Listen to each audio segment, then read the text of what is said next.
청취자 여러분 안녕하십니까? 조상진입니다. 1월 24일 토요일 VOA 한국어 방송 시작합니다. 먼저 이 시간 주요 소식입니다.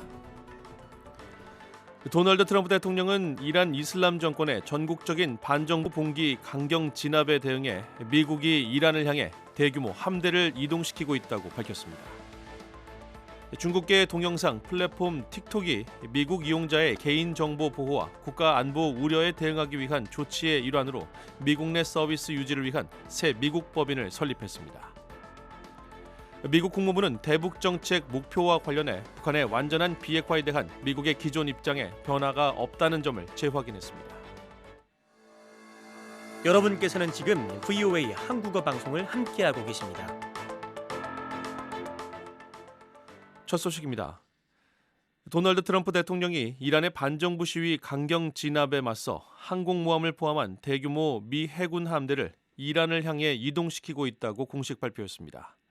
트럼프 대통령은 또 이란 정권의 교수형 계획 철회를 좋은 신호라고 평가하면서도 만약 처형이 강행될 경우 지금까지 보지 못한 강력한 타격을 받게 될 것이라고 엄중 경고했습니다.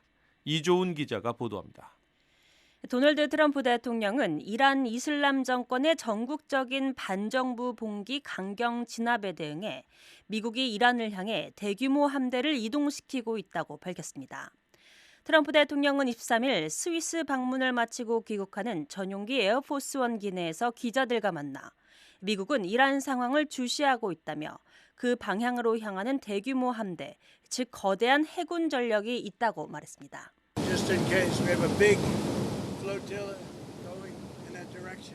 이는 트럼프 대통령이 이란 정권의 시위 진압에 대응해 중동으로 군사 자산을 이동시키고 있음을 공개적으로 밝힌 첫 사례입니다.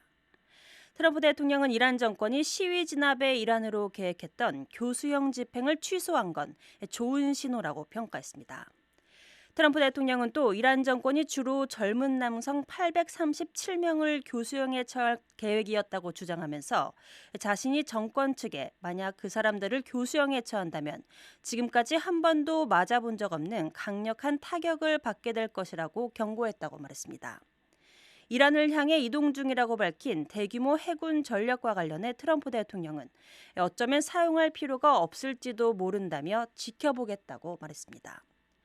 미국 언론은 핵 추진 항공모함 에이브러함 링컨함과 그 항모 강습단이 23일 인도양에 있으며 중동을 향해 서쪽으로 이동 중이라고 보도했습니다. 이들 군함은 앞서 남중국해에 배치돼 있던 전력입니다.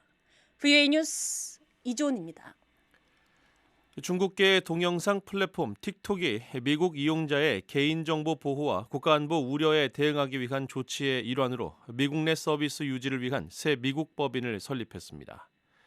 틱톡은 22일 성명을 통해 미국 사용자의 데이터는 새 법인의 주요 투자자 중 하나인 오라클이 운영하는 시스템에 저장된다고 밝혔습니다. 또 미국 내 약 2억 명의 이용자를 대상으로 틱톡 알고리즘을 재훈련하는 작업도 진행할 것이라고 설명했습니다. 새로 설립되는 틱톡의 미국 법인은 미국 기업이 대주주가 되며 틱톡의 중국 모회사인 바이트댄스의 지분은 약 20% 수준으로 유지될 예정입니다. 틱톡은 또 7명으로 구성되는 이사회도 미국인이 다수가 될 것이며 틱톡의 전 운영 및 신뢰 안전부문 책임자였던 애덤 프레서가 이사회를 이끌 것이라고 밝혔습니다.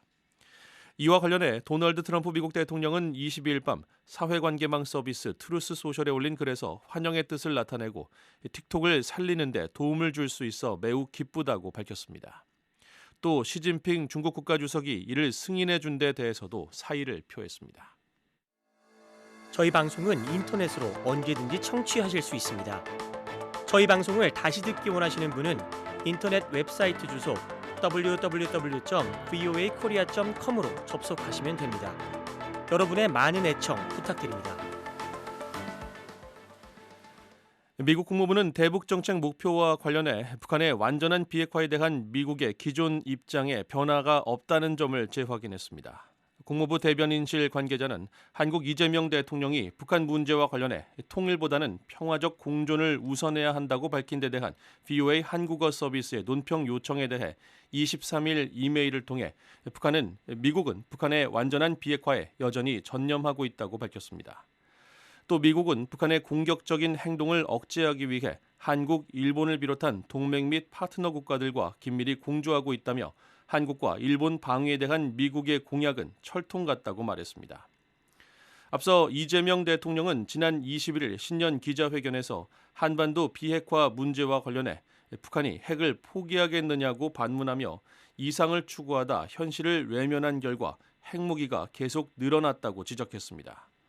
또 현 남북 관계에 대해 통일은커녕 전쟁을 하지 않는 것만 해도 다행인 상황이라며 통일을 다소 뒤로 미루더라도 평화적 공존이 가능할 수 있는 노력을 최대한 해나가겠다고 강조했습니다. 한국 군경이 북한의 무인기를 침투시킨 의혹과 관련해 민간인 3명을 출국 금지 조치했습니다. 정부가 철저한 조사 의지를 밝힌 가운데 군사기지 무단 촬영과 비행 기록 삭제 혐의 등에 대해서도 추가 조사가 이루어지고 있습니다. 도성민 기자가 보도합니다. 북한의 한국 무인기 침투 주장과 관련해 진상을 조사하고 있는 한국 군경 합동조사 태스크포스가 민간인 피의자 3명을 출국 금지하고 군사기지 보호법 위반 혐의를 적용했습니다. 한국 군경 합동조사단은 23일 무인기를 제작한 장모 씨와 자신이 무인기를 날려보냈다고 주장한 30대 대학원생 오모 씨, 이들이 설립한 무인기 제작 업체에서 대북 전담 이사로 활동한 김모 씨를 모두 출국 금지 조치했습니다. 군경은 이들에게 항공안전법 위반 혐의 외에도 군사기지 및 군사시설 보호법 위반 혐의를 적용했으며 이들이 북한으로 날린 무인기가 강화군 불온면에서 이륙해 강화군 송해면을 거쳐 군사분계선을 넘어가는 과정에서 한국해병대 2사단 부대 일부를 무단 촬영한 혐의가 새롭게 포착됐습니다. 이번 사건은 지난 10일 북한 측이 지난해 9월과 올해 1월 4일 한국이 침투시킨 무인기를 격추했다고 주장하면서 시작됐으며 한국 정부는 이재명 대통령의 엄정조사 지시에 따라 군경 합동조사 TF를 구성해 수사에 착수했습니다. 오 씨는 그간 언론 인터뷰를 통해 무인기를 날린 이유에 대해서 북한 우라늄 공장의 방사능 오염 수치를 확인하는 게 목적이었다고 주장해왔습니다. 그러나 장 씨와 오 씨의 과거 윤석열 정부 대통령실 계약직 근무 이력과 국군 정보사령부 개입 의혹이 드러나면서 군경은 수사망을 확대하고 있습니다. 한편 장 씨는 지난해 11월 경기도 여주에서 북한 무인기와 비슷한 형태의 무인기를 날려 국군 방첩사령부와 경찰로 구성된 합동정보조사팀에 적발된 바 있으며 당시 조사팀은 장 씨에게 대공 혐의점이 없다고 판단해 항공안전법 위반 혐의만 적용해 검찰에 송치했습니다. 장 씨가 날렸던 무인기가 여주에서 추락한 채 발견됐을 당시 비행 동선을 기록하는 비행 통제 장치, 영상 메모리 카드 등이 사라진 경위에 대해서도 군경은 조사를 진행 중인 것으로 알려져 있습니다. VOA 뉴스 도성민입니다. 백악관은 22일 미국이 세계보건기구 WHO에서 공식 탈퇴했다고 확인했습니다. 백악관은 WHO가 신종 코로나 바이러스 감염증 코로나19 대응을 부실하게 처리했고 개혁과 책임성, 투명성이 지속적으로 부족했다는 점을 탈퇴 이유로 들었습니다.